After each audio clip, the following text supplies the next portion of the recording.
Good evening, my name is Payal Gupta and I style food for a living. Surprised? Now you all know about food being cooked and garnished. But did you know that there existed a field called food styling where food is cooked for its look and not for its taste? Most of you sitting here would have a hard time believing this, considering that world over people eat food for its taste and not for its look. So go back and recall those instances when you picked up a given brand of food in a supermarket because you loved the way its packaging looked. You might have even ordered a dish from a restaurant because you loved the image of that dish in their menu. What about those times when you felt a surge in your hunger on seeing a sumptuous food hoarding on the roadside? Now, in all the instances I just mentioned, there was one common element, and it was the trigger, I want to eat that now, that influenced you to purchase that given brand of food. And behind each of these triggers was the work of a food stylist like me. So what does a food stylist like me actually do? Well, I work like a makeup artist for food, cooking, tweaking and garnishing food till it looks absolutely beautiful and perfect to be photographed by a photographer or a videographer. Now food, as we all know, is all about taste, textures and flavors, and I make people experience it visually through my images. My images are used by FMCG and non-FMCG companies to sell an idea or a product related to food. At work, I use a mix of culinary science, my artistic tools and my tricks to make the food look hot, fresh and most importantly, delicious. So now know that this obsession to make food look appealing and beautiful is really not a new one. Back in the 1800s, when the first cookbooks were being published, they contained vast sections of their publications dedicated to the idea of plating of food.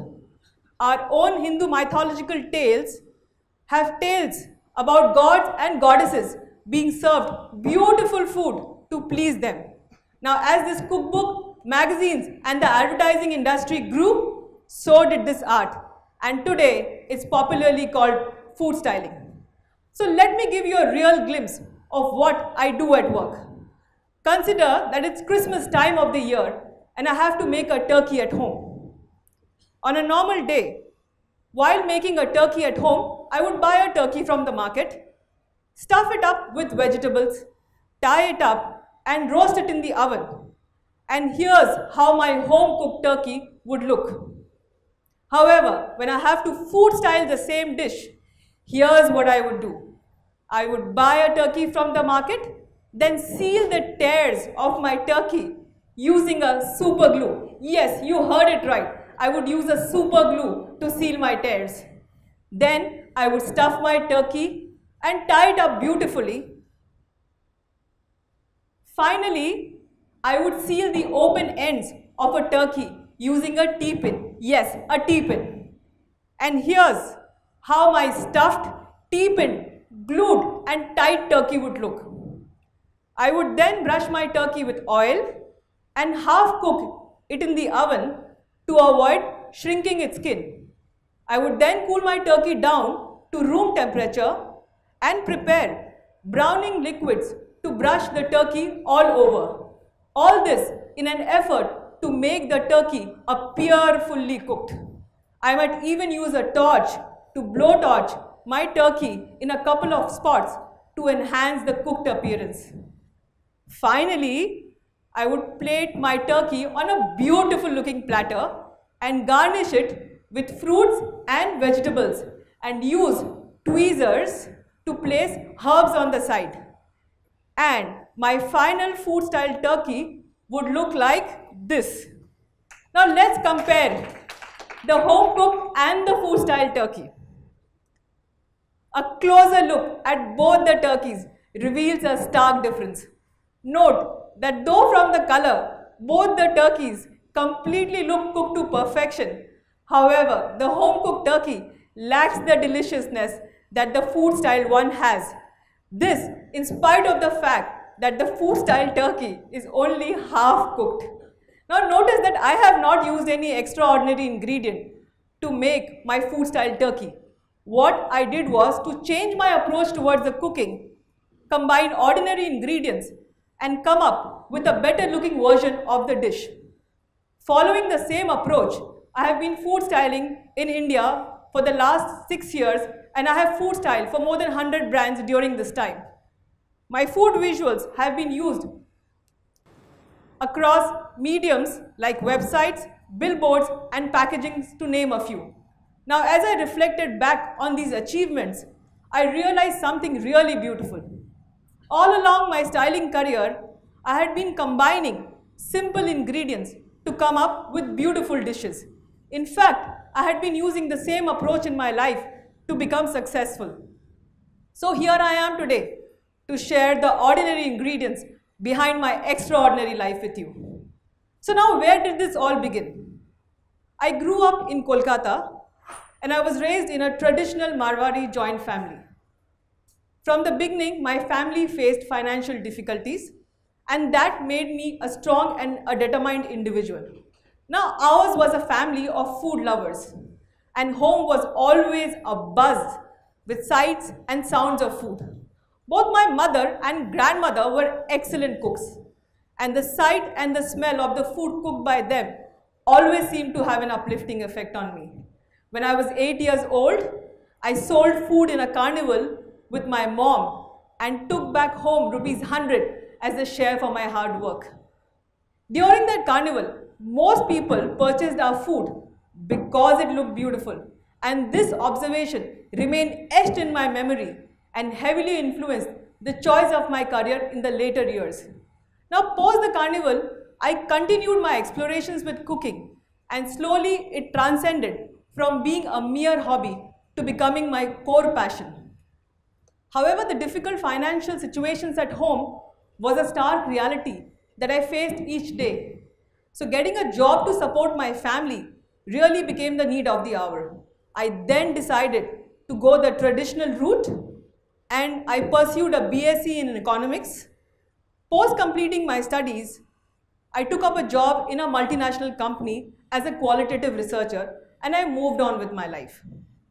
Now, though on one hand I was really happy that I was shouldering my family's responsibility, but on the other hand, the endless cycles of meetings and presentations made me question myself regarding the choice of my career. The artist in me needed an outlet for creative expression, and the passion inside of me was slowly dying. I needed to break free to get a breakthrough, and yes, I did. I quit my job. Once out of the job, I started to explore the possibilities of having a much more enriching career for myself.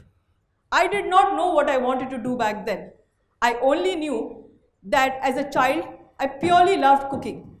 In spite of this, working to be a chef was not on my priority list. I wanted an artistic career for myself where I could work at my own pace, be my own boss, and still explore my passion for cooking. And around this time, something magical happened. I happened to see an animation movie called Ratatouille. Now, this movie is all about a lowly rat called Remy. Remy has a talent for cooking that he does not know about. In fact, he discovers it accidentally when he watches one of the greatest chefs of France talk on TV about his book, Anyone Can Cook. Remy is truly inspired. He then sets out on a culinary adventure in one of the finest restaurants of Paris, and the series of events that follow transforms Remy from a lowly rat to a chef cooking for a Michelin star restaurant and gives his life a new direction. And as I sat there watching the movie, I got some of my own answers, and I took back 3 key learnings. Number 1, we should all pursue our talent, even if it means breaking a stereotype. Know that your talent and sincerity will someday get noticed. Number 2, the difference between good and great cooking is the courage to try new ingredients in an already established recipe. And number 3, like anyone can cook, anyone can style, paint, teach, draw, sing. The list is endless. Now, like Remy, I too had my moment of inspiration. In my mind, I remember that when I was a 14-year-old kid, I was awestruck by an image of food presented by the very famous chef Jiggs Kalra. And at that juncture, I got my breakthrough idea that changed my life forever. And my idea, mind you, was to train myself to cook and present food beautifully, an art called food styling. Inspired by what I had seen in the film, I then set out on my culinary adventure, combining these two ingredients, cooking and art, in the search of an extraordinary life for myself. Now know that the decision to be a food stylist met with challenges both at home and outside. At home, my parents were very unhappy about the choice of my career. And outside, I realized that there was no school to teach me this craft. I had to find my own unconventional way to learn this craft. At that juncture, I had to make a decision. I had two options. I could either quit and go back to my corporate job, or I could believe that I had a talent for styling food and that my talent and sincerity would get noticed. I decided to stick to the latter, and for the next few years, I assisted a food stylist on a job. I educated myself in culinary school, and I worked in hotels and restaurants part-time, all in an endeavor to learn the art of food styling. Now, this time of my life was a rather difficult one. On an average, I worked between 15 to 18 hours, and financially, I was on the brink. During these moments, I drew inspiration from my strong mother, and I moved on. Having worked with my mentor for 2.5 years, I then decided to branch out on my own. I was not sure about how I would generate work, but I trusted myself, because a wise man once said, like anyone can cook, anyone can style. The hunger to be a food stylist was so great that it propelled me to borrow money from family and friends. And off I went to Bangkok, to the world's best culinary school, Le Cordon Bleu, to study to be a chef. During that time, I survived mostly on bread and coffee the whole day. Complete meals were a luxury back then. I ensured that I made all sacrifices to have completed my studies in an uninterrupted fashion. And finally, this paid off. I graduated as a chef from the world's best school. And I fulfilled my dream of becoming a food stylist by taking my first step towards it. Post returning to India, I took up a job as a chef, and I continued to work and style part-time. Now, initially the jobs that I got were really small ones. In my mind, however, I never discriminated between them as inferior or superior. I looked at each one of them as a stepping stone in my life. With each assignment, my experience grew, and so did the conviction in my craft.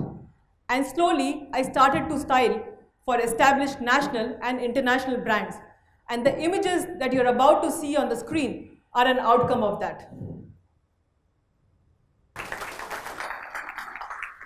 Now, finally, when I established myself as an independent stylist, I realized the need to upgrade my talents. I could no longer take my past success for granted and be completely relaxed about it. And from that point onwards, mind you, I started to be courageous in experimenting with newer food styling ideas at work. It was exactly this methodology that got me my first international award last year in the field of food styling. So now know that there's a great future that this industry holds today. Today is no longer a craft known to few or practiced by few. It's truly gone global. Today, high-tech machines and robotics are being used to aid a food stylist in producing stunning food visuals. Studying culinary arts itself and working in the field of food is no longer limited to being a chef. You could be a food forager, a flavor expert, a chocolate explorer, a food researcher, a food critic, a food blogger, a food rigging artist, and the list is limitless. Now know that you do not need any extraordinary ingredient in your life to have an extraordinary life. What you actually need is to reprogram your mind, to be able to relook at the education that you have received in your life differently and derive value from the ordinary things in life. So go, explore your hidden talent, break a stereotype and climb the positive slope of your life, guys. Thank you so much.